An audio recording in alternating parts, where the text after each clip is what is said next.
Então, realizado o ATC de crânio, o tempo ideal para a sua realização é, como eu falei, era até 15 a 20 a 30 minutos, mas o ideal é que ela seja feita até 25 minutos desde a porta, desde a entrada do paciente, tá? Então, esse aqui é o tempo porta-TC, que é o chamado tempo porta-TC, que ele tem que ser de 25 minutos, e que chegou esse paciente e você viu essa tomografia. Tá? O que é essa tomografia? O que é essas duas? Não são não o mesmo paciente, mas o que ela está querendo te mostrar? Tudo aquilo que a gente não viu anteriormente. Ou seja, aqui eu tenho hiperdensidade em locais distintos do meu parênquima encefálico, do meu parênquima cerebral, tá? Primeiro, essa aqui eu tenho essa hiperdensidade localizada, formando um hematoma, tá? E esse hematoma aqui está principalmente na cápsula interna. E o que isso faz a favor? É um AVC hemorrágico, que é um hematoma intraparenquimatoso, tá? E esse aqui você percebe uma hiperdensidade distribuída nos sulcos e fissuras em todo o teu espaço subaracnoide. Você está vendo aqui até que o pólipo de Willis todo bem contornado, né? Aqui em relação ao tronco. O que é isso aqui? É o sangue no espaço subaracnoide, é o que a gente chama de hemorragia subaracnoide. Muito provavelmente por um aneurisma congênito. Então, isso aqui é um AVC hemorrágico. Isso aqui é o que a gente chama de ter sangue na TC. Então, isso é um AVC hemorrágico. E você vai seguir o protocolo de AVC hemorrágico, que aí é outra aula, tá? Não tem como a gente abordar do AVC isquêmico e hemorrágico na mesma aula, fica uma coisa muito extensa. Então, se você tem um ATC que não tem sangramento, ou seja, isso aqui é um ATC, muito provavelmente um ATC normal, né? Sem desvio da linha média, tá liberado, você consegue diferenciar, subir cápsula interna, lentiforme, ínsula, você está vendo os sulcos, as fissuras, diferenciação da substância branca e cinzenta, ou se você tem uma hipodensidade, e essa hipodensidade, né, por conta daquele edema citotóxico, basicamente aqui você vê que é uma hipodensidade em território da artéria cerebral média direita, e isso a gente vai considerar como se fosse um AVC isquêmico. E agora, entrando na parte da conduta, como eu falei para vocês, tempo é sério. Tudo que a gente faz é estimando o tempo, tá? Tudo que a gente faz, desde quando ele entrou lá na porta, tudo é estimando o tempo. Se chegar esse paciente para você e ele tem menor ou igual a 4 horas e meia, o que você vai fazer? Você vai avaliar se ele tem alguma contraindicação ao uso do trombolítico. Qual é o trombolítico? Do RTPA. E quais são as contraindicações absolutas do uso desse trombolítico? Primeira coisa, hipodensidade maior ou igual a 1/3 da artéria cerebral média. Então, esse paciente aqui, ou seja, esse paciente aqui, ele tem quase que totalidade a hipodensidade da artéria cerebral média. Quase que totalidade. Só que a gente tem que ver os cortes mais de cima, né? Para a gente saber. Então, mas ele tem quase que totalidade uma hipodensidade da artéria cerebral média. Ele tem uma contraindicação ao uso do trombolítico. Por quê? Porque isso fala a favor de uma oclusão proximal. E você vai ver que o tratamento de uma oclusão proximal, ele é um pouco diferente, não é com trombolítico, tá? Um paciente que tem uma hipoglicemia menor que 50 é uma contraindicação ao trombolítico. Por quê? Eu já falei, a glicemia menor que 50, ela pode ser a causa desse déficit neurológico. Então, você tem que corrigir essa hipoglicemia. Muitas vezes, quando você corrige, o paciente já retorna e você vai ver que não era um AVC o que ele tinha. Um paciente que teve uma pulsão arterial em sítio não compressível, em um tempo menor que uma semana, porque se você está botando trombolítico, você pode estender esse sangramento arterial e como é um sítio não compressivo, você pode ter uma perda sanguínea muito elevada, levando a uma hipovolemia. O paciente que teve um TCE ou um AVC prévio, um AVC isquêmico prévio em um tempo menor que 3 meses, ou que ele teve um AVC hemorrágico prévio, independente do tempo, é uma contraindicação absoluta do fibrinolítico. Um paciente que tem uma malformação arteriovenosa, malformação arteriovenosa é até uma das principais causas uma das grandes causas de AVC hemorrágico, tá?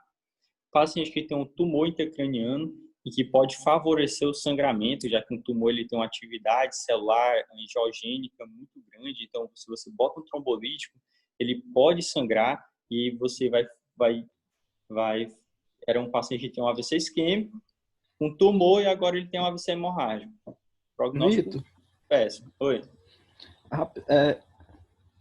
Só curiosidade, tem alguma diferenciação sobre o grau do tumor? Porque, tipo, é um tumor que é Não, benigno, aí a chance de sangrar é menor. Ou teu não, tumor já exclui. não. Eu nunca vi se tem diferença. Muito provavelmente não, até porque esses critérios, se vocês forem ver na critério de trombose também em paciente com síndrome coronariana aguda, com infarto, você vai ver Tem que também também, né? um tumor intracraniano é contraindicação também no paciente que está infartando. Então, não tem muito a ver em relação com o grau do tumor, não. Um Beleza. Também paciente... não tem nem como saber, né? Porque... Pois é, assim, questão de urgência mesmo. Valeu. Então, seguindo, um paciente que tem uma pressão arterial sistólica maior que 185 ou uma pressão arterial diastólica maior que 110 é uma contraindicação. Então, vocês viram que no AVC isquêmico a gente pode deixar aquela pressão, aquela hipertensão permissiva até 220 por 120. Porém, se ele tiver uma indicação de trombólise, ou seja, ele tem a janela para trombólise, paciente que a gente fez a tomografia, realmente é um AVC isquêmico, menor ou igual a 4 horas e meia, tem indicação de trombólise, a gente tem que tratar essa pressão. A gente tem que manter essa pressão abaixo de 185 ou abaixo de 185 por 110, tá bom? Outra contraindicação é um paciente que tem umas plaquetas menor que 100 mil, por isso que é a importância da gente pedir um hemograma. Lembrando que não Vitor, é necessário... Não, ué, desculpa de novo, mas é porque eu lembro que a gente comentou na outra aula também que parece que tu já pode começar com algum beta block para ir baixando um pouquinho para diminuir o tempo até a trombólise. Aí, tipo, talvez a isso. permissiva seja até menor do que o 180. Pois é, isso que tu falar é até importante, né? Que você tá lá vendo o paciente com AVC isquêmico, você vai tratar só a partir de 220 por 120, às vezes você perde tempo tendo que tratar essa pressão depois se ele tiver tempo de trombose. Então, sempre é bom tentar fazer um controle de pressão, tentando manter a pressão perto desse nível aqui, porque se ele tiver indicação de trombose, você não vai perder tempo, né? Ainda para fazer esse manejo da PA dele. Seguindo, o paciente que tem uma contraindicação absoluta, uma plaqueta menor que 100 mil, por isso que é a importância da gente pedir um hemograma. Só que nós não precisamos esperar os exames laboratoriais para fazer a trombose, até porque você não daria tempo. Quando você sabe, você chega no hospital, quando você faz um exame, mesmo pedir urgência, esse exame vai ser processado, vai demorar horas para sair o resultado. Então, você não vai esperar o resultado desse exame. Só se o paciente ele já estiver história de plaquetopenia. Não sei a causa, plaquetopenia idiopática. Então, se o paciente que na história, por isso que a investigação e história patológica pregressa é muito importante, porque se ele tem história de plaquetopenia, nós temos que esperar os exames laboratoriais. Mas um paciente que não tem, segue, tá? E outra contraindicação absoluta é um paciente que faz uso de alguma heparina ou de baixo peso ou não fracionada, ou um anticoagulante, como a varfarina ou a rivaroxabana. Que aí a gente entra naquela questão que até me perguntaram, não, nem sei quem perguntou, não sei se faz a Dora, não lembro quem perguntou, mas é, da questão do TTPA, do INR, né? Se o paciente ele está fazendo uso de uma heparina de baixo peso molecular, que é o Clexane, a enoxaparina que você vê, você só pode trombolizar se a última dose tivesse sido feita há pelo menos 24 horas. Se ele faz uso de uma heparina não fracionada, você só pode trombolizar depois que avaliar o TTPA, o tempo de tromboplastina ativado. Se esse TTPA estiver muito alargado, você não pode fazer a trombólise. Você só pode, um paciente que faz uso de um anticoagulante, você só pode fazer a trombólise depois que você identificar o INR. E só pode fazer se esse INR tiver menor ou igual a 1,7, tá? E a rivaroxabana, você só pode fazer trombólise se a última dose tiver sido há pelo menos 48 horas, tá? Então, por isso que a importância de você fazer toda uma história detalhada do paciente com as patologias prévias e com as medicações em uso, tá? Existem algumas contraindicações relativas. Se vocês encontrarem alguns livros, vão trazer que idade maior que 80 anos é uma contraindicação absoluta, mas isso já se tornou uma contraindicação relativa. Já existem estudos com pacientes idosos, até mesmo na prática média já foi feito com pacientes idosos, 80, 85 anos, e que a recuperação foi muito boa. Tá? Então, ele se torna uma contraindicação relativa, dependendo da análise subjetiva do médico. Tá? Gravidez é uma contraindicação relativa também. Crise epiléptica no início do déficit, ou seja, um paciente que teve AVC isquêmico e evoluiu com uma crise epilética, principalmente uma crise convulsiva, é uma contraindicação relativa. O paciente que faz dupla antiagregação plaquetária, ou seja, um paciente que está em uso de AS, clopidogrel, mais uma vez, saber a medicação é importantíssimo para definir conduta, tá? Porque se o paciente está usando um AS ou um clopidogrel junto com a dupla antiagregação, a gente chama, é uma contraindicação relativa à trombólise. E em relação à escala do NIH, se tiver uma escala acima de 22, isso também ou de 22 ou 25, alguns livros botam 25, que é um NIH elevado, isso também é uma contraindicação relativa ao trombolítico, tá? Se o paciente ele for contraindicado ao trombolítico e não houver mais nada que tu vai fazer, tu só vai fazer o parâmetro clínico dele, tá? Que é o quê? Iniciar a dieta em até 48 horas, dependendo da estabilidade hemodinâmica desse paciente. Colocar um ASzinho, um antiplaquetário, a dose mesmo em urgência de 3 comprimidos, 300 miligramas, mas inclusive deixam mesmo entre 100 e 300 miligramas por dia. Uma simvastatina, tentando diminuir a inflamação e o LDL, tem um alvo de LDL menor que 70, uma simvastatina de 40 miligramas, uma vez ao dia à noite. Fazer no paciente internado uma heparinização, tá? Ou com heparina não fracionada ou de baixo peso molecular. Isso aí é como uma tromboprofilaxia, né? De não fracionado e baixo peso molecular. Manejar os parâmetros fisiológicos. Quais são os parâmetros fisiológicos? Aqueles que a gente já iniciou, né? Que é a pressão, que é a frequência cardíaca, que é a glicemia, que é a temperatura, tá? Quando os exames laboratoriais chegar, se tiver algum distúrbio hidroeletrolítico, a gente tem que saber fazer o manejo desse distúrbio hidroeletrolítico, focando mais uma vez no sódio, e eu vou falar um pouco em questão do sódio. E se o paciente ele teve uma crise convulsiva prévia no início do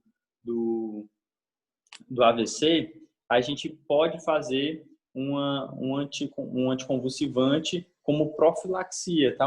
Uma profilaxia a crises epiléticas. E o de escolha vai ser uma fenitoína, a dose é de 100 miligramas. Você vai dar de forma endovenosa, como a formulação é de 50 miligramas por ml, como é de 100 miligramas, a gente vai fazer 2 ml de fenitoína. Diluir em água destilada ao seu fisiológico, dá de 8 em 8 horas, numa dose total de 300 miligramas por dia. No paciente, veja só, isso aqui é até importante falar, porque em urgência você vai ver muito fenitoína para paciente às vezes que não está precisando. é só se ele já teve alguma crise convulsiva, tá? Porque tem prescrição, até um vício de prescrição que faz profilaxia de crise convulsiva sem nenhum paciente ter tido a crise, tá bom? Então, você está implementando um medicamento e que não tem necessidade. Então, para o paciente que tem contraindicação, que não tem nada para você fazer, vai ser vai ser esse parâmetro que você vai fazer, tá bom? Só parâmetro clínico. E naquele paciente indicado, que não tem contraindicação ao trombolítico, você vai fazer o RTPA. O RTPA a gente tem de 10, de 20, de 50 miligramas, tá? A dose vai ser de 0,9 miligramas por quilo, um máximo de 90 miligramas, ou seja, o máximo no paciente de 100 quilos para fazer esses 90 miligramas. 10% dessa dose você vai fazer em bolos, ou seja, você já injeta de uma vez, e o restante, os 90%, você vai deixar em bomba de infusão contínua, fazendo durante 1 hora, tá bom? Sempre evitar um acesso venoso central, ou uma punção arterial, ou sondar esse paciente antes da trombose. Porque um acesso venoso central pode ser de sítio não compressivo, e durante a trombose ele pode sangrar. Então, um sangramento muito intenso pode levar a uma hipovolemia. Do mesmo jeito, a punção arterial. E a sonda nasogástrica, ela pode, assomada à trombose, levar a um sangramento digestivo. Por isso, você sempre evita, antes da trombose, fazer tudo isso. Pegar a fase venosa central, punção arterial ou sondagem. Vitor, tu viu em algum lugar quanto tempo que deixa a heparina? Quanto tempo que deixa? Tu viu em algum lugar isso? Na verdade, a heparina, essa heparina aqui, tu só vai fazer ela como profilático do tempo de internação dele, de acordo com o tempo de internação. Entendeu? Entendi. Uhum. É só profilático do tempo de internação, não é aquela heparinização plena, não. Porque eu já vi alguns estudos para AIT que eles não fazem heparina, ou quando fazem por no máximo 90 dias, né? E aí depois tira. Mas aí eu vejo muitas datas variando. Tem uns que só deixam por 2 semanas, etc. Isso que eu perguntei. Beleza, tô ligado. Então. Mas eu vi mesmo que tu só deixava como profilático mesmo. Não tentava a plena, não. Beleza. Então, seguindo. Você estava indicado, fez o RTPA 0,9 miligramas por quilo, 10% em bolos e 90% na bomba de infusão contínua durante 1 hora. Isso, o tempo máximo ideal é que o paciente que esteja indicado a trombose, ela seja feita em até 1 hora desde do tempo de entrada do paciente, ou seja, esse é o tempo porta-agulha, né, que é o chamado porta-agulha, tá? 60 minutos. Então, durante a infusão, a gente tem que ter alguns cuidados durante a trombose, tá? Durante a infusão trombolítica. Primeiro, a gente tem que ficar analisando a escala do NIH, a frequência cardíaca e a pressão arterial de 15 em 15 minutos. Durante a infusão, ela é feita em 1 hora. Então, você vai fazer isso seriado 4 vezes durante a infusão, né? 15 em 15 minutos, que dá os 60 minutos. Isso tudo para a gente ver como é que esse paciente vai responder à infusão do trombolítico. Porque se ele começar a ver alguma piora, é um indício em que está tendo uma transformação hemorrágica desse AVC isquêmico. Ou seja, esse paciente está, nesse exato momento, tendo um AVC hemorrágico, e é uma complicação muito grave em um paciente que já está em um AVC isquêmico, tá? E após a trombose, quais são os cuidados que você pode fazer?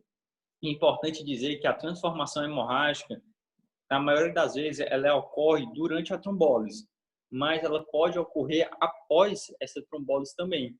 Por isso que nós temos que deixar o paciente sendo monitorizado em UTI por 24 horas, tá? Por um dia inteiro, sempre avaliando a PA, tentando manter essa PA abaixo de 180 por 105 nas primeiras 24 horas, sempre avaliando de 15 em 15 minutos nas primeiras 6, pois uma PA acima de 180 por 105 pode predispor uma transformação hemorrágica, fazer o controle da glicemia, temperatura e saturação de oxigênio, evitar acesso venoso central, pulsão arterial ou sonda nasogástrica. Como a gente evitou anterior à trombose, a gente vai evitar em até 24 horas pós-trombose também. Porque se pode predispor alguma hemorragia, se tiver alguma hemorragia, que não seja nem de um sítio arterial, nem no TGI, por conta de uma sonda nasogástrica, né? E também evitar a heparina e o AS por 24 horas. Ou seja, você só pode introduzir essas medicações após 24 horas da trombólise, tá? Tudo isso é para o quê? Para a gente ver se evitar uma evolução hemorrágica do AVC e o que é que nos indica que esse paciente está tendo uma evolução hemorrágica durante a infusão e após a infusão do trombolítico. O rebaixamento do nível de consciência, a piora na escala no NIH, uma piora maior que 4 pontos, por isso que é bom a gente avaliar durante a infusão, fazer essa avaliação de 15 minutos. O paciente evolui com a cefaleia intensa, que é até um sintoma de AVC hemorrágico. Um paciente que tem um déficit neurológico com a cefaleia intensa fala mais favor de AVC hemorrágico. Paciente que tem uma elevação súbita da PA, mais uma vez a gente avaliando a PA de 15 minutos, ou paciente que evolui com náusea, vômitos ou com crise convulsiva. Isso é uma suspeita de evolução hemorrágica. Se ele tiver pelo menos a gente tem que interromper, se for durante a trombose, a gente tem que interromper a infusão do trombolítico. Não precisa desconectar a bomba de infusão, até porque a gente vai avaliar se ele está tendo a transformação hemorrágica. Se ele não tiver, continua infundindo como sempre, terminando a dose, tá? Se ele tiver, aí você já desconecta. Então, você tem que interromper a infusão do trombolítico e solicitar uma TC de crânio, um hemograma com plaquetas e o coagulograma, né? Com tempo de tromboplastina, tempo de protombina, tempo de tromboplastina ativada e o fibrinogênio. Se o paciente não tem nenhum indício de hemorragia na tomografia de crânio, retoma a infusão do RTPA. Se ele tem alguma hemorragia, ou seja, se ele agora está tendo aquela hiperdensidade na TC de crânio, né? Isso vai falar a favor vai fechar o diagnóstico de um AVC hemorrágico por conta da infusão do fibrinolítico. Você vai ter que corrigir esse fibrinolítico, a ação desse fibrinolítico, tá certo? A ação do RTPA, você tem que parar, frear esse RTPA. E como é que você faz isso? Primeiro com frio precipitado, né, que é com plasma fresco congelado, 10 unidades, o concentrado de plaquetas de 6 a 8 unidades e o Astanexan com 1 grama EV. Tá? Então, você vai fazer o frio precipitado, concentrado de plaqueta e o Astanexan e pedir um parecer da neurocirurgia, para o neurocirurgião avaliar. Você tem 4 graus, eu não vou mostrar aqui, porque já entra numa coisa muito específica, mas você tem 4 graus da evolução hemorrágica. Tá? Grau 1, grau 2, grau 3, grau 4.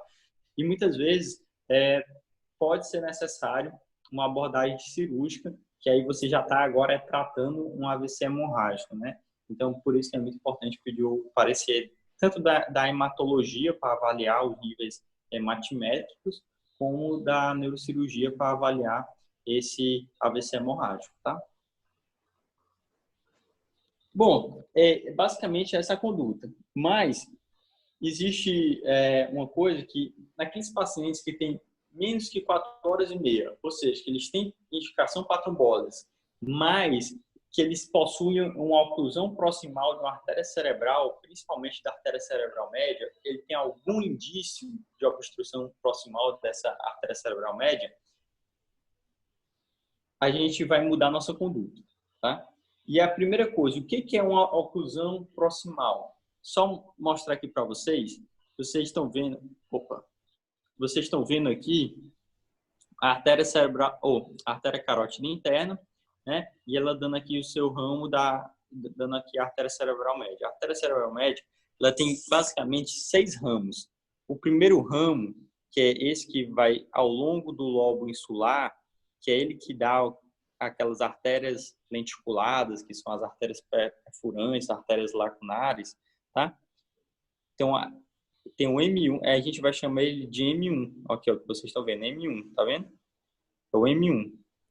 Logo, quando ele já vai sendo superficializado anteriormente ao giro da ínsula, ao lobo da ínsula, a gente vai chamar ele de M2. E logo depois ele vai sendo corticalizado em M3, no M4 e vai seguir pelo M5 e M6 e o M6. A oclusão proximal, a gente diz que é quando ele tem uma oclusão das artérias, principalmente do segmento, principalmente M1 e no máximo até M2, mas é principalmente do M1.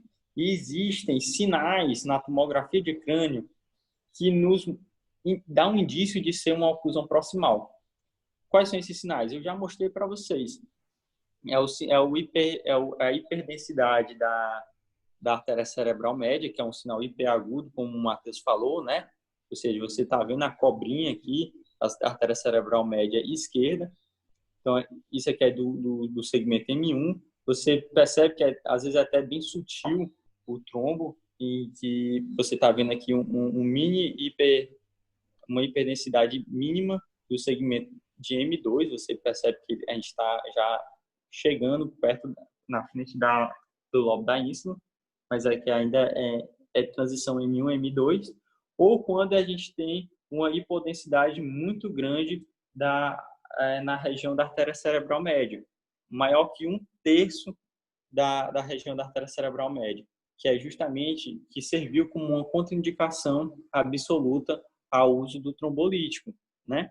Porque na oclusão proximal foi visto que o tratamento melhor é a trombectomia mecânica.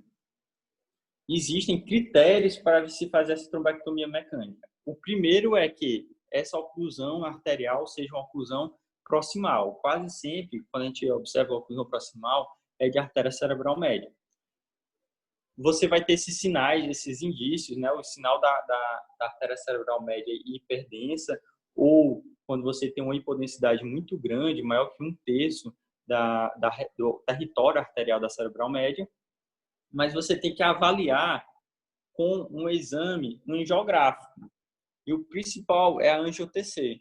Você pode fazer uma angiotomografia ou uma angiorressonância. O principal, até pela disponibilidade, é uma angiotomografia, que aí ele vai te mostrar de forma mais fidedigna se há ou não uma oclusão arterial proximal. Tá? E uma coisa que é comum é se o paciente ele tiver indicação de trombólise, ou seja, tem janela para trombólise, né?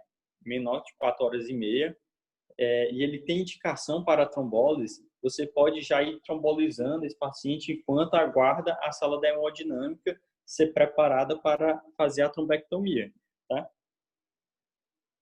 Não precisa, tipo assim, se você está fazendo a trombólise e avalia ali melhor e vê que aquele paciente pode ter uma oclusão proximal, você não precisa interromper aquela trombólise, não.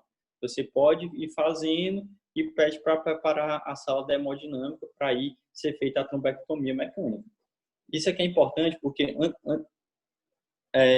estudos mostram que não precisa fazer a trombólise para só depois fazer a trombectomia, tá? Você já pode tentar fazer a trombectomia de cara. Se for demorar tudo, você já pode ir trombolizando. Mas se tiver a disponibilidade, a trombectomia de cara, você pode fazer. Eu vou mostrar um videozinho como acontece essa trombectomia, mas um pouco mais na frente. E as indicações eu vou falar também agora. Tá?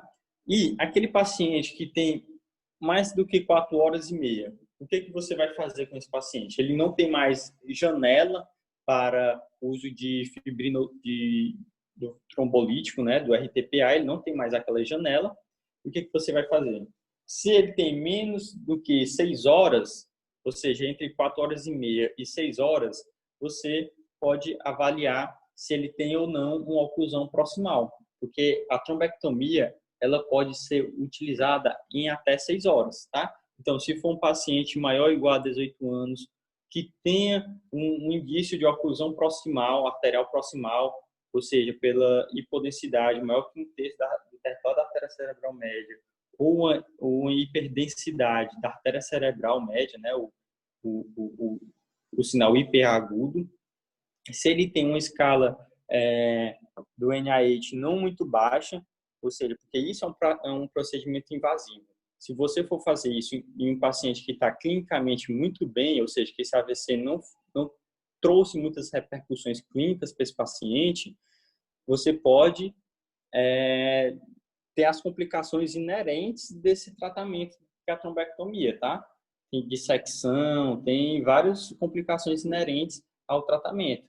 É um tratamento endovascular e é plausível de complicação. Então, você tem que ver o custo-benefício. Se o paciente ele tem um NIH muito baixo, ou seja, clinicamente está bem, não vale a pena você submeter esse paciente à trombectomia, tá? Então, tem que ter um NIH pelo menos maior ou igual a 6. E você também avalia o ASPEX, que é o ASPEX maior ou igual a 6, é uma indicação de trombectomia mecânica. E o que é esse ASPEX? Na verdade, um paciente normal, ele tem um ASPEX 10, tá? O que é o ASPEX? Você vai ver, eu falei vários pontos anatômicos muito importantes na avaliação da tomografia de crânio. Esse aqui é um corte mais central, esse aqui é um corte mais superior, tá?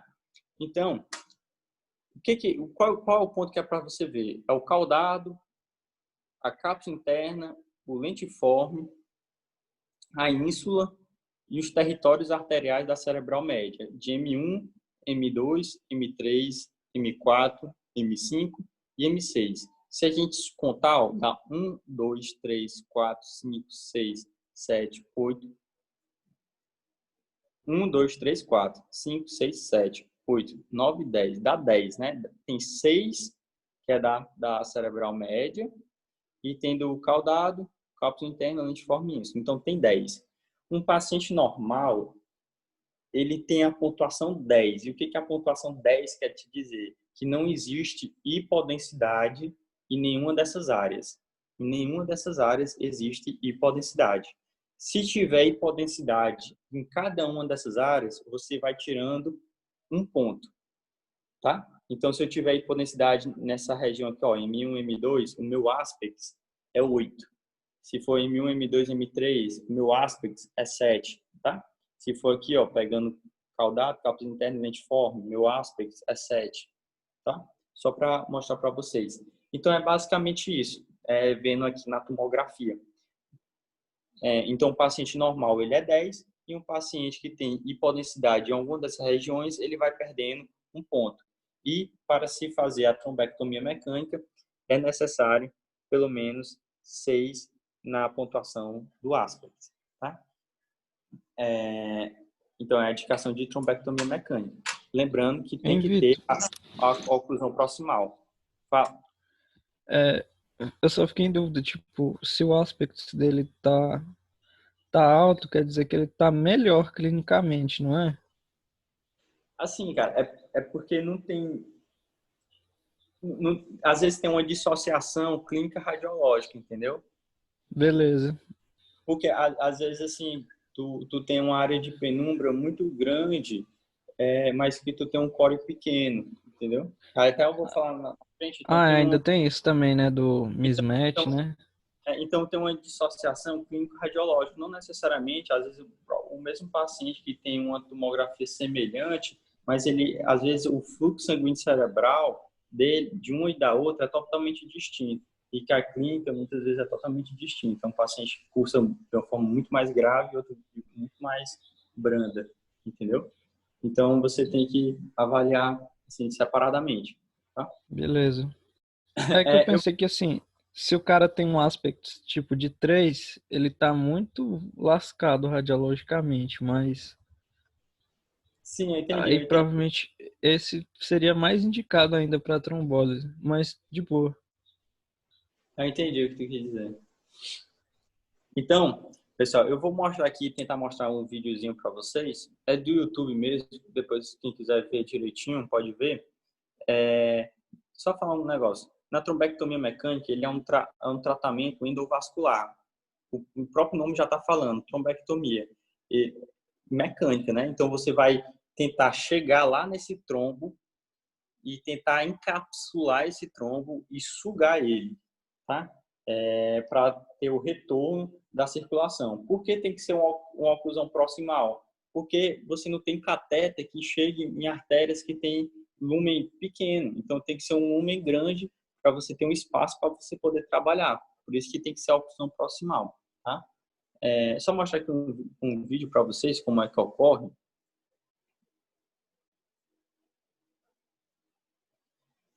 Deixa eu ver aqui. E ele é muito rápido. Ó, esse vídeo aqui é uma trombectomia em 4 minutos e meio. Só que eu vou passando aqui, tentar pegar alguns pontos aqui interessantes. Então, como é que o paciente... And now we're looking at the actual angiogram and thrombectomy. We've just gotten access into the femoral artery. Então, como é que o paciente, ele entra... A primeira coisa é pelo acesso femoral, tá certo?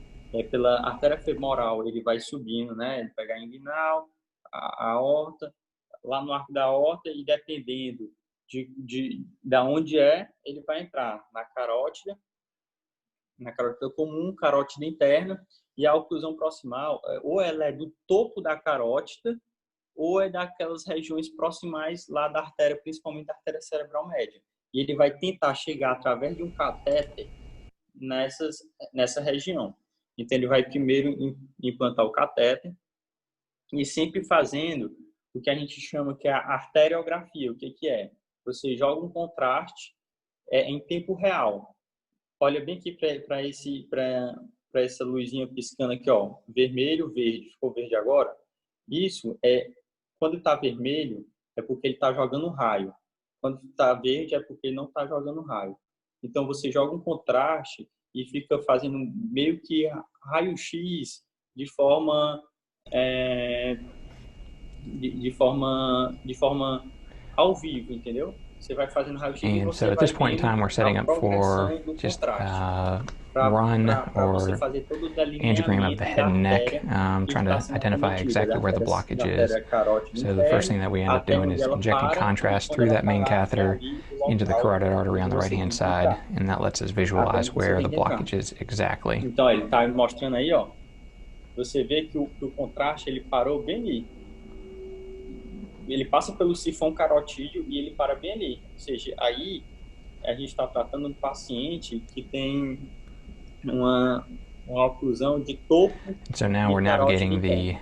catheter into the right internal catheter, so Ó, a arteriografia para vocês to verem remove the direitinho, clot ó. through. Guy here is setting up for Então, an angiogram. né, ele fez a arteriografia, ele jogou o contraste, passou pelo sifão carotídeo, parou bem em oclusão no topo da carótida interna. Isso é uma oclusão proximal. Or into the skull. Passar aqui para ficar um pouco mais rápido. And this case was special, larger catheter Através that daquele catéter que ele makes it passou easier pela to remove femoral, the clot. ele vai passar And it's por quicker and, sistema para entrar dentro desse in theory, trombo, safer for the patient. encapsular e depois ele vai aspirar. Então ele está botando isso We're nesse exato advancing up through, and we're momento. going É como se fosse just get it um into the Olha, right internal tipo carotid, fuzil, ó, tá out of the vendo? guide and into the internal carotid artery Vai on the tentar right passar por side. dentro do trombo e depois Device que or ele a suction encapsular, device. ele faz a So aspiração device e or vai a suction puxar. device, which is going to help us remove, to advance the catheter or push the catheter even. And this is something still aspirating and advancing it, which Olha, is se você ver, ó, hopefully vai able to aspirar, bring né? blood back and No essentially vácuo. aspirate the clot Vai or estar o suck the vácuo, vai clot ficar out that's puxando, blocking that carotid puxa o artery. trombo. And this is demonstrating E that we have, depois que ele puxa o trombo, ele joga o and this contraste is de demonstrating novo that we have in para fact avaliar removed the se clot and realmente restored normal blood flow está to the brain. fértil, And né? it's only A artéria taken us está about fértil. E quando 4.5 ele joga, minutes.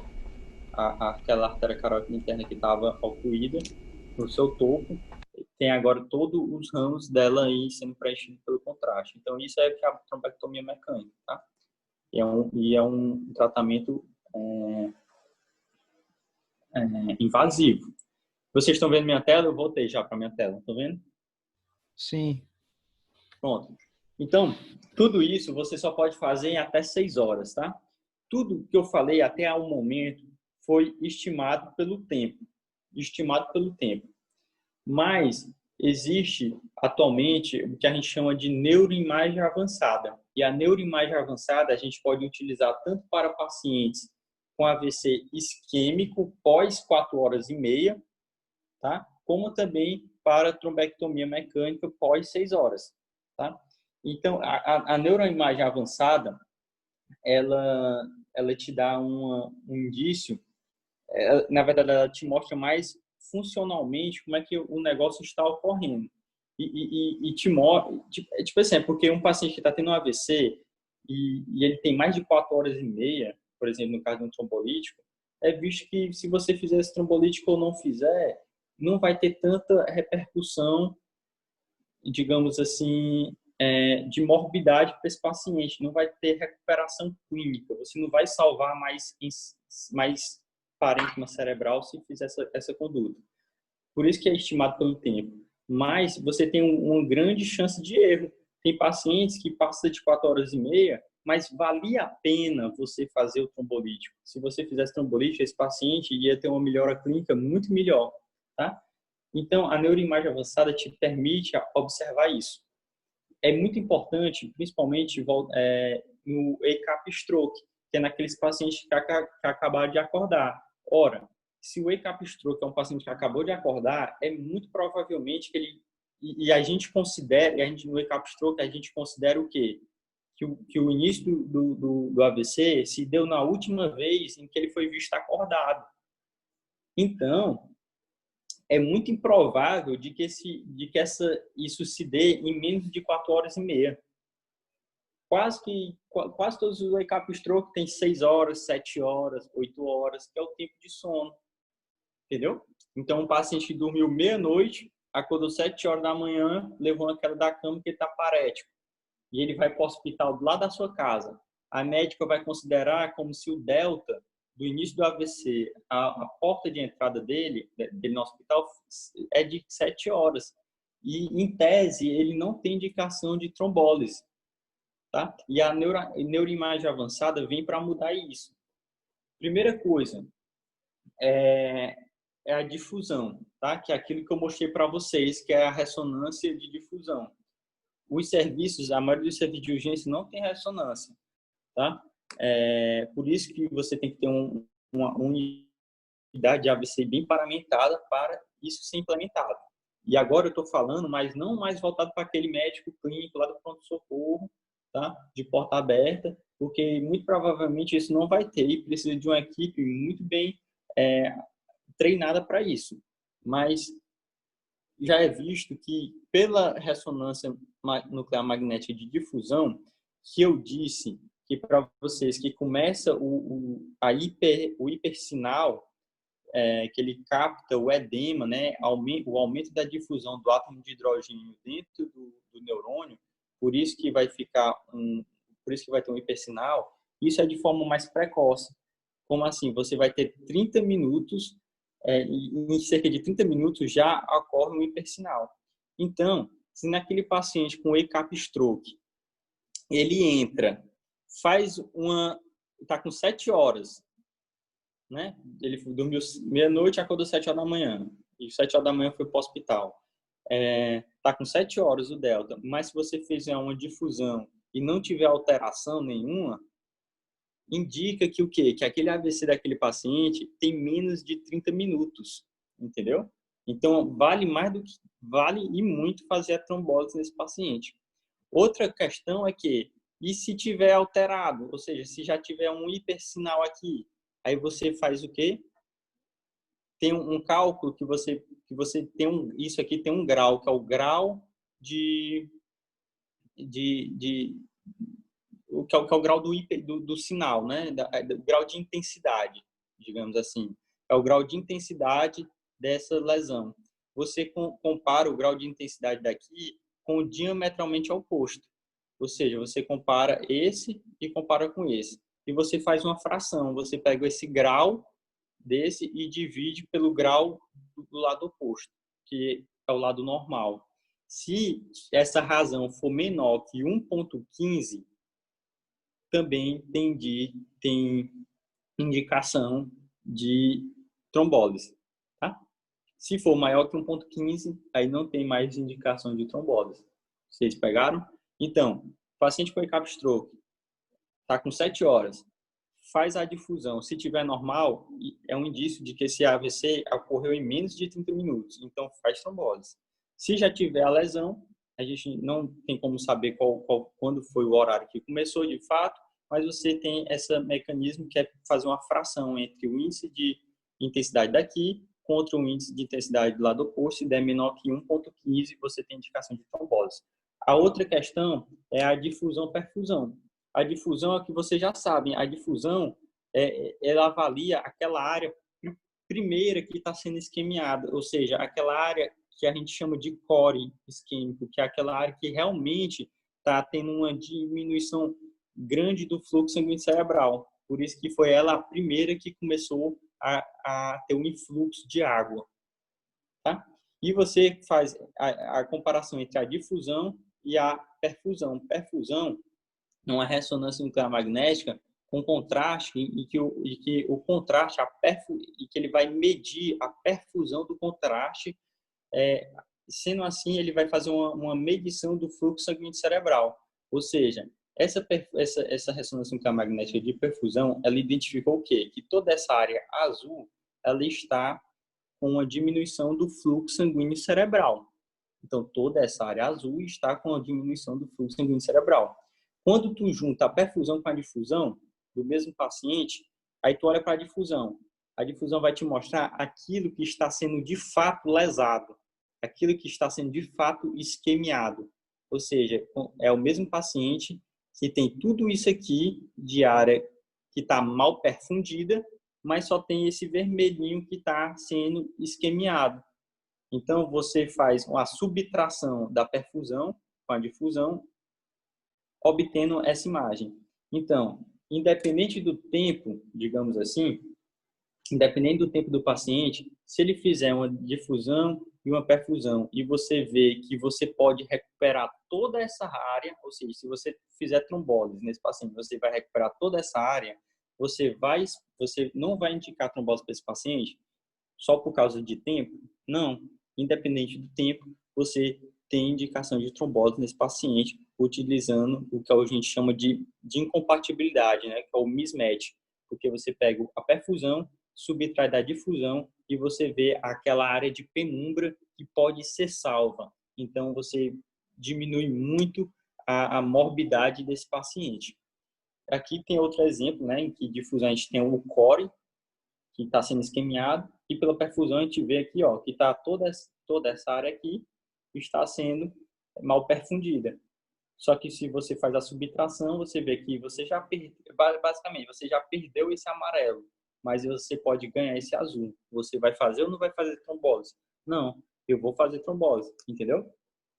E isso para trombose. E em relação à trombectomia, aqueles pacientes que têm mais de 6 horas e que tem uma oclusão proximal e que ele já saiu daquela indicação clássica de trombectomia mecânica, você pode também lançar a mão tanto da difusão como da perfusão e fazer uma análise do mesmo jeito que fez para o trombolítico para ver se vale a pena ou não ser feito essa trombectomia mecânica.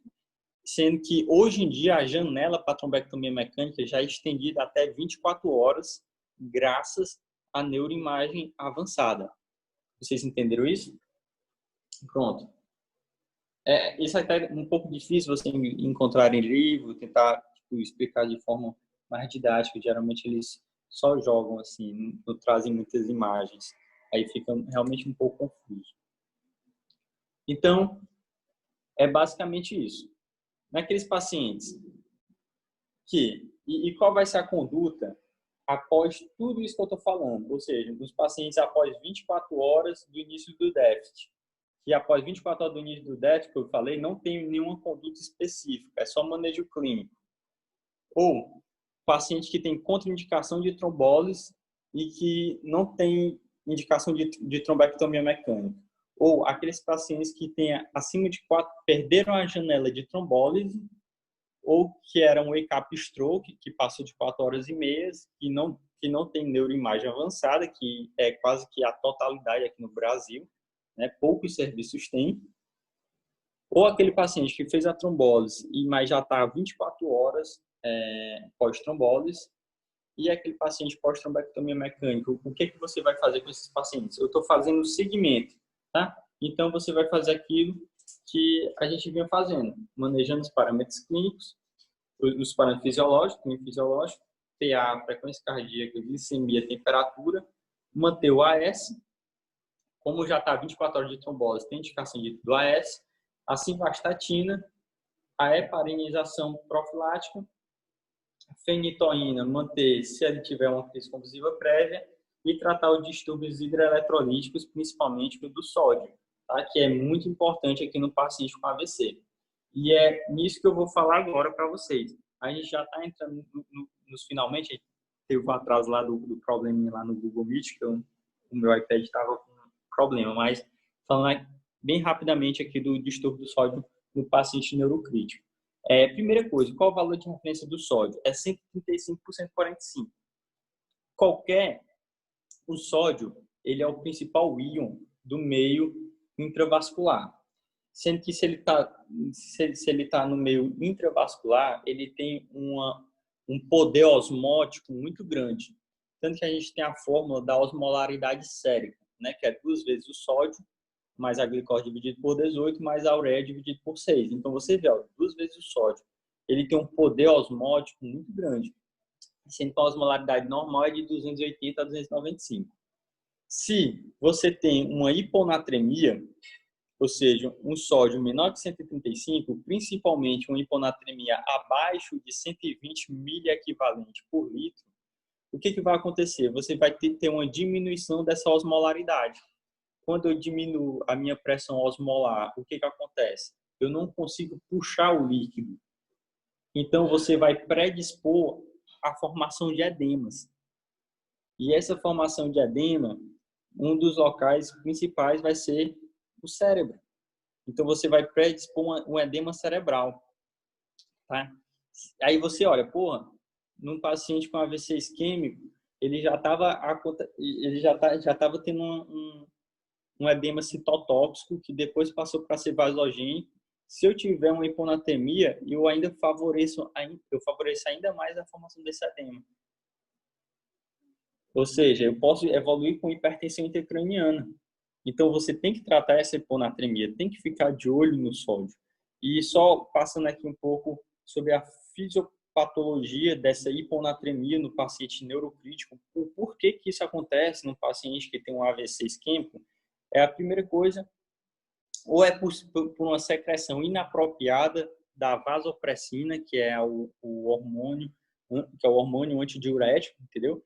Que é a síndrome da secreção inapropriada de ADH, ou a síndrome cerebral perdedora de sal. Bem rapidamente para vocês entenderem. Primeiro, qualquer lesão neurológica, por um AVC, por um trauma, tumor, enfim, qualquer lesão neurológica, eles pode predispor a um excesso de liberação pelo sistema hipotálamo hipofisário de vasopressina, ou seja, de ADH. Sendo que pelo próprio nome do hormônio está dizendo, hormônio antidiurético. O que ele promove? Ele vai atuar lá no tubo coletor do rim, lá nos canais de aquaporina, que são os canais de água, e vai inibir esses canais de água. Ou seja, você vai impedir a formação da urina. Se você impede a formação da urina, você começa a reter água. Então, você começa a fazer uma hipervolemia. Se você começa a fazer uma hipervolemia, ou seja, aumentando o líquido dentro do seu sistema intravascular, o que vai acontecer com o conteúdo do vaso? O conteúdo que está lá na sua circulação, ele vai diluir. E uma das coisas que vai diluir vai ser o sódio. Como eu falei para vocês, o sódio é o principal íon intravascular dentro do vaso. Então, se tu tá tendo hipervolemia, tu vai ter uma hiponatremia diluicional. Isso aqui é uma das causas, tá? Na síndrome cerebral perdedora de sal, é porque a gente tem um hormônio, na verdade, é um peptídeo natriurético semelhante ao peptídeo natriurético atrial. Acho que vocês já ouviram falar do peptídeo natriurético atrial, que é produzido lá no coração, e que pelo próprio nome já está dizendo, natriurético. Ou seja, ele favorece a liberação de sódio pela urina, natriurese. E o cérebro também há uma produção desse peptídeo. Então, quando tu tem alguma lesão neurológica, tu vai liberar o peptídeo natriurético. Esse peptídeo natriurético vai atuar lá no rim, aumentando a natriurese, com sódio urinário maior que 40, e naturalmente vai levar a uma hiponatremia, né? Porque você está perdendo muito sódio pela urina, sendo que esse paciente pode evoluir com uma hipovolemia, porque quando você perde sódio, o sódio vai puxar água e você vai ter uma diurese muito intensa e pode levar a uma hipovolemia. Então, essas aqui são as causas de hiponatremia no paciente neurocrítico, principalmente que pode levar a um edema cerebral por conta do efeito osmótico do sódio, e isso ocorre principalmente quando o sódio está abaixo de 120 miliequivalentes por litro, e você vai ter que repor o sódio, tá? Falando rapidamente como é que você repõe o sódio, vocês podem até ficar confusos, porque vai ser um pouquinho de conta, mas isso aqui é muito importante, porque eu acho que é muito difícil alguém chegar para você e ensinar isso e não tem livro, e eu não vi isso na faculdade. Então, quando você for repor o sódio, tá? Você tem que repor com muito cuidado. Você não pode querer atingir o valor de referência de 135 por 145. Você tem que respeitar um intervalo, uma variação, que você só pode aumentar o sódio em até 3 miliequivalentes por litro em 3 horas ou em, no máximo, 10 miliequivalentes por litro em 24 horas. Alguns livros botam até 8 miliequivalentes por litro. Tá? Qual é o problema disso aqui? Porque se você se você joga muito sódio na sua circulação sanguínea, levando mesmo que não leve a uma hipernatremia, mas que teu corpo ali está adaptado àquele sódio baixo, digamos assim, se tu joga muito sódio, tu vai aumentar rapidamente a osmolaridade. E no teu sistema nervoso central, é meio que o neurônio ele vai perder água. Então, é meio como se ele fosse desidratar, como se ele fosse murchar. E isso pode levar ao que a gente chama de mielinólise, tá? Sendo que o principal região onde acontece essa mielinólise é na ponte, por isso que a gente chama de mielinólise pontina. E pode ocorrer em qualquer local do teu sistema nervoso central, mas principalmente na ponte, por isso que é chamado de mielinólise contínua. Então, tem que respeitar essa variação de 10 miliequivalentes por litro em 24 horas. Ou seja, se eu tenho um paciente que tem 120 de sódio, em 24 horas, eu tenho que, no máximo que eu posso ter é de 130. Se eu quiser obter o valor de referência 135, eu posso levar uma mielinólise contínua. E como é que a gente faz o cálculo para repor esse sódio? A primeira coisa é calcular o déficit de sódio. Como é que a gente calcula o déficit de sódio? Primeiro, você tem que saber que, como eu falei, o sódio está dentro do sistema intravascular. Dentro do vaso, do seu vaso, a água, embora supor assim, a sua água corporal, ou seja, o seu líquido corporal que está principalmente dentro do vaso, ele representa, em média, 60% do peso no homem e 50% do peso na mulher. Tá? Por isso que a gente vai multiplicar 0,6 pelo peso, que aqui a gente vai ter o volume do teu sistema intravascular. E tu vai multiplicar isso pela variação da concentração de sódio. Concentração vezes volume é o que? A massa, é o déficit do sódio. E qual é a variação de sódio? A variação máxima, como eu falei, pode ser de 7, de 8, mas a variação máxima é de 10 miliequivalentes por litro.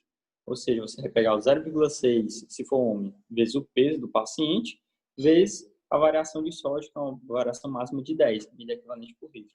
você vai achar a quantidade de sódio que está faltando no seu corpo em milha equivalente. E você tem que passar para gramas. Como é que você passa para grama? 1 grama de NaCl, de 1 grama de sódio tem 17 milha. Na verdade, é 1 grama de NaCl, que você vai fazer isso através do NaCl, tem 17 milha equivalente de sódio. Então, você tem que passar para grama, tá? E como é que você vai fazer a reposição? Você repõe com NaCl a 3%. 3 gramas de NaCl está em 100 ml da solução.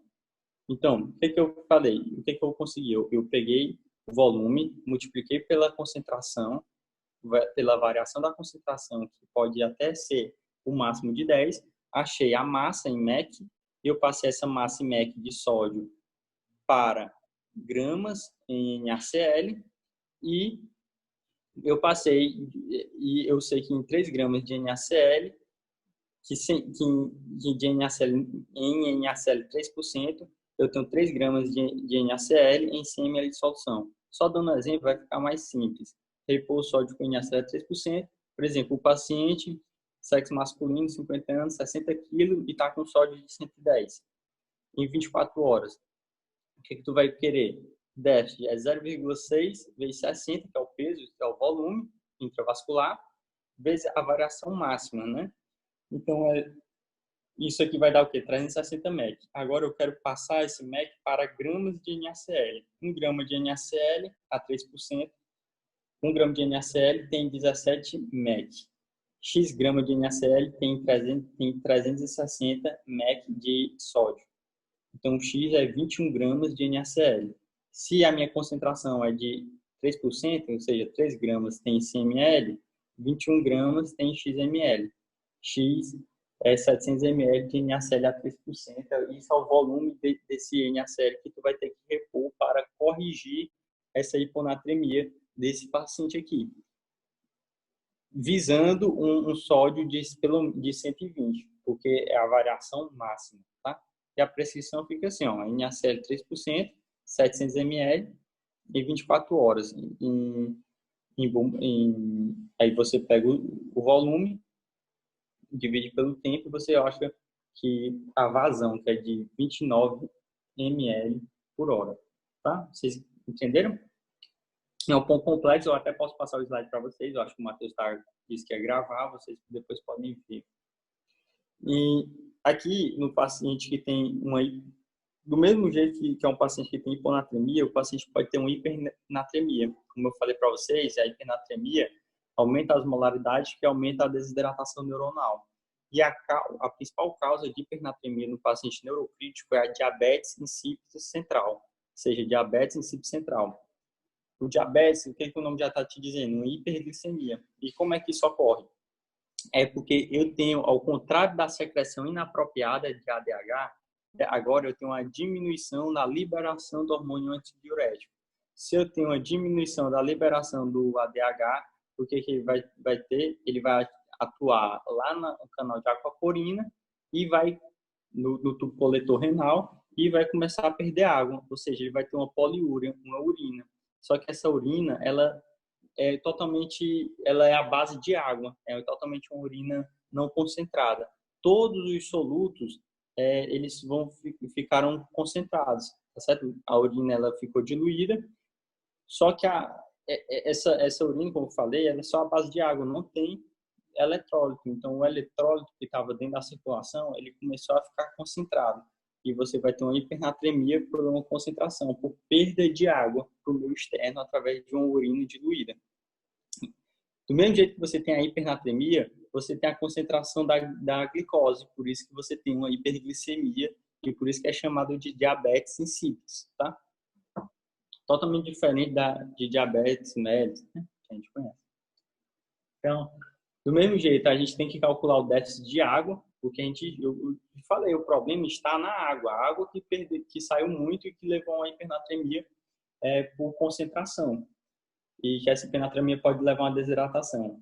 Do mesmo jeito que nós utilizamos aquela variação de 10 mEq em 24 horas para de aumentar o sódio, a gente também usa aqui. Para diminuir o sódio, a gente só pode diminuir em 10 mEq por litro, porque se tu tem uma hipernatremia e fizer uma diluição jogando água, tentando obter um valor de referência normal, você pode diminuir e muito a osmolaridade. E aí tu pode levar um edema, um efeito rebote, que no caso seria o edema cerebral, tá? Então você vai calcular o déficit de água, que é 0,4, 0,5 para homem, 0,4 para mulher, vezes o peso do paciente, vezes o sódio do paciente dividido pelo sódio desejado. Lembrando que o sódio desejado só pode ter uma variação máxima de 10 mEq por litro. E diminuir tudo isso aqui, essa divisão, por 1. E aí você vai achar o déficit de água. Lembrando que isso você tem que repor com uma solução hipotônica, que não tenha muito sódio, ou soro glicosado, ou NaCl 0,45%. O melhor mesmo é você repor com NaCl a meio, que é o soro a meio, que é o NaCl a 0,45% de... Viu? E como é uma diminuição do ADH, a gente pode fazer da vasopressina, né, que é a mesma coisa, a gente pode fazer a desmopressina ou vasopressina. Vasopressina intravenosa e desmopressina intranasal para tentar diminuir essa hipernatremia. Tá? Então, isso é muito importante. Isso aqui é difícil, né, um pouco néfio aí para vocês, mas é importante, muito importante no paciente na urgência, principalmente no paciente neurocrítico. Então, como eu falei para vocês, paciente acima de 24 horas do início do déficit, ou que se tornou só uma urgência, ou um paciente contraindicado à trombose, ou após as 24 horas da trombose, pós-trombectomia mecânica, ou acima de 4 horas e meia, ou ECAP stroke sem neuroimagem avançada, que é a grande maioria dos casos, a gente vai fazer todos esses parâmetros que eu já falei, né? E vai fazer a investigação etiológica. Já só para complementar, só para finalizar agora, falando um pouco de etiologia do AVC isquêmico e como é que você faz essa investigação etiológica. Primeiro, a gente tem um AVC isquêmico embólico, que é o mais comum, ou seja, que é um êmbolo. O êmbolo é um fragmento de um trombo, tá?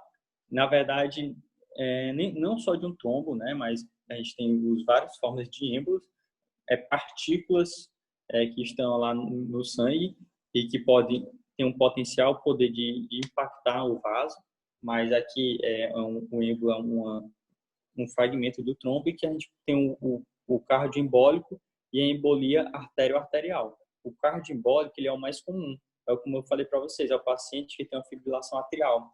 Como ele tem uma fibrilação atrial, o coração dele, o átrio dele só está tremendo e ele começa a fazer uma estase daquele sangue e essa estase leva à deposição que pode formar um trombo. E quando há uma contração, né, esse trombo, durante uma sístole, ele pode se romper e disseminar trombos por vários locais, principalmente para a artéria carótida, que pode levar a um AVC isquêmico. Mas também tem o infarto do parede anterior, o cardiomiopatia dilatada. A embolia artério-arterial, o nome já está dizendo, é uma embolia que se originou de uma artéria e parou em outra. Como assim? É um trombo, uma placa trombótica que tem numa artéria e essa placa trombótica ela rompeu, tá? Liberou êmbolos e impactou uma artéria um pouco mais à frente. E isso é comum na estenose de carótida comum, que o local mais comum da estenose de carótida, essa estenose pela placa trombótica, é na bifurcação carotídea da artéria carótida comum ou na região proximal da artéria carótida interna. E aí você pode ter uma placa, que essa placa pode romper e sair e soltar o êmbolo, levando a uma impactação do fluxo numa artéria de calibre menor mais à frente. Tá? O segundo caso mais comum é o trombótico, que é a lipoialinose. Então, o AVC isquêmico, como eu estava falando, a gente tem um embólico, trombótico e criptogênico. Embólico mais comum é o cardioembólico, em que há um trombo no coração muito provavelmente por conta de uma fibrilação atrial, e esse trombo, durante uma cista, ele pode se romper e liberar ímpetos, que pode ter distribuição sistêmica, principalmente para a artéria carótida, e aí impactar em uma artéria de um menor calibre, né? Ou pode ser uma placa trombótica, que se originou principalmente ou na bifurcação da carótida, ou da carótida comum, né, na bifurcação de carótida interno e externo, ou na parte mais proximal da artéria carótida interna. E que essa placa trombótica ela pode se romper, liberar o êmbolo, formando essa embolia arterial.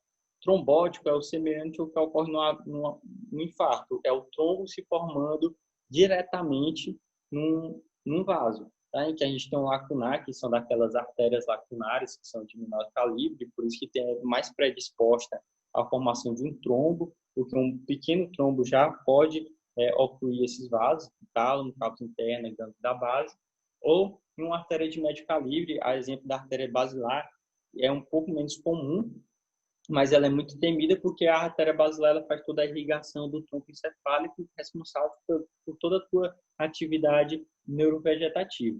E o criptogênico não tem uma fonte definida, a gente não consegue identificar uma fonte definida, se é embólico, se é trombótico, de onde veio, de onde a causa desse AVC isquêmico. Então, a gente tem que fazer essa investigação etiológica. E, basicamente, são 3 exames que vamos utilizar. É o eletrocardiograma de 12 derivações, até para a gente ver se não tem uma fibrilação arterial, tá? O ecocardiograma, principalmente na fibrilação atrial, porque quem já teve contato aí com essa parte de fibrilação atrial sabe que uma das condutas é saber se há ou não trombo nas câmaras cardíacas, tá? E se houver trombo na câmara cardíaca, o principal diagnóstico para a etiologia do nosso AVC isquêmico.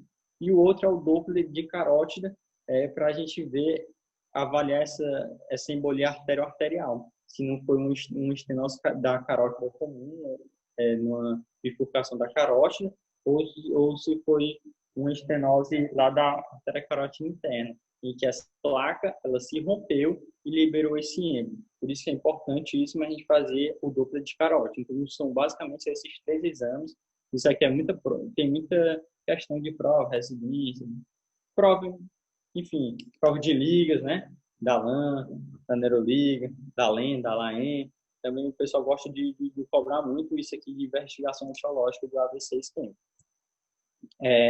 Só para pincelar aqui rapidamente, o último slide, tá? No AVC artério-embólico, que é aquele mesmo artério-arterial, em que a gente tem uma placa na bifurcação da carotídea, a gente faz a avaliação pelo ultrassom, e o ultrassom ele vai ter uma alta sensibilidade e especificidade, e ele vai te mostrar que está tendo uma estenose da carótida, tá? E ele avalia mais ou menos o grau de estenose dessa carótida.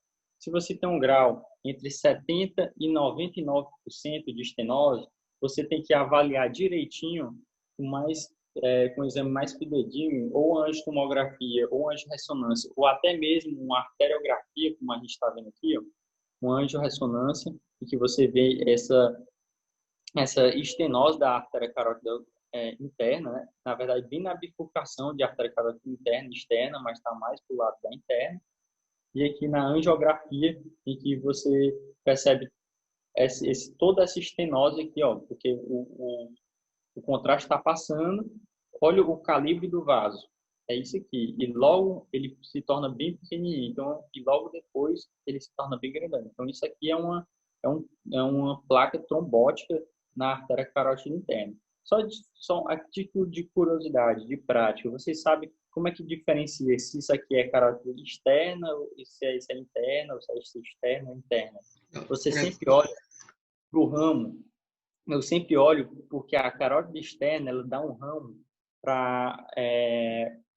que são principalmente ramos cervicais, que é para a tireoide superior, artéria lingual, tá? Alveolar inferior, aqui para a região dentária. Então, ele sempre tem esses ramos aqui que descem para a região cervical. E já a carótida interna, não, ela segue sem ramo e segue, tá?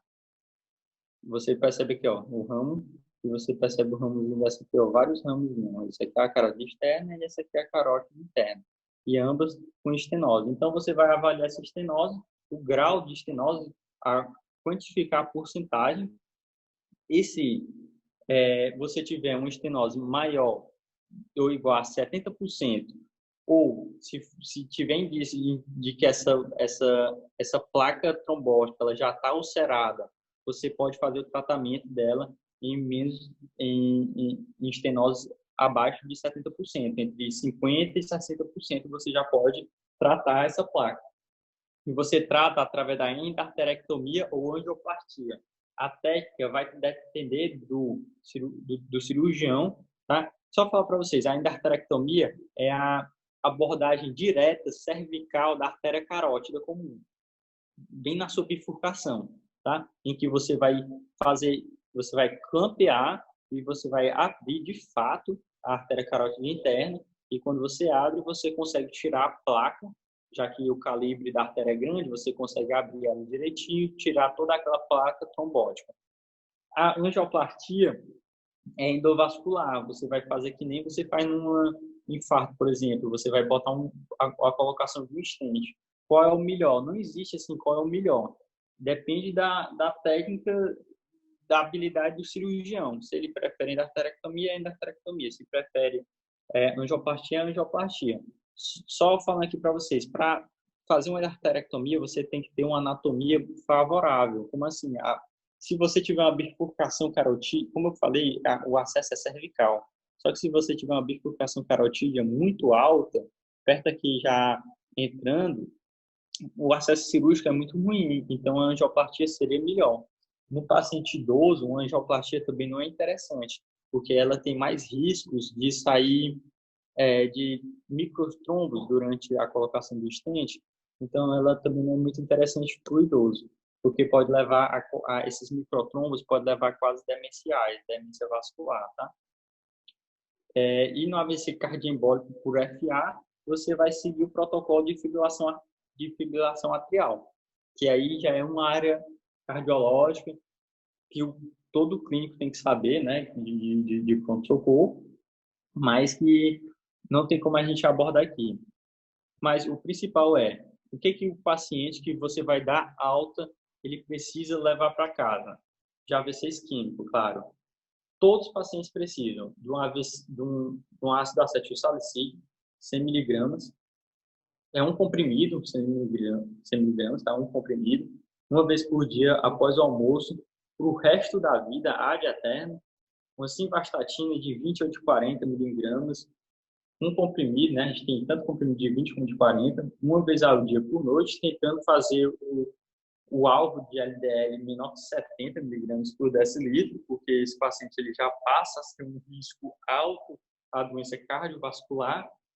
Fazer o controle da pressão arterial, se ele tiver uma PA elevada, e uma reabilitação desse paciente com a fisioterapia ou fonoterapia, tá? Sempre dar requisição de fisioterapia e da fonoterapia, né, da fonoaudiologia, com as quantidades de sessões. Geralmente fisioterapia a gente bota umas 30 sessões, fono um pouco menos, e também do quadro clínico do paciente. Se ele não tiver indicação, se não atacou a parte disártica dele, né, da disarquia, não tem tanta necessidade para fono, mas fisioterapia quase cita, porque o paciente tem ali uma paralisia facial, uma paresia, tá? Então, é muito importante na reabilitação desse paciente, tentando aproveitar a plasticidade que o teu cérebro tem do laser, né? Então, era basicamente isso aí, pessoal.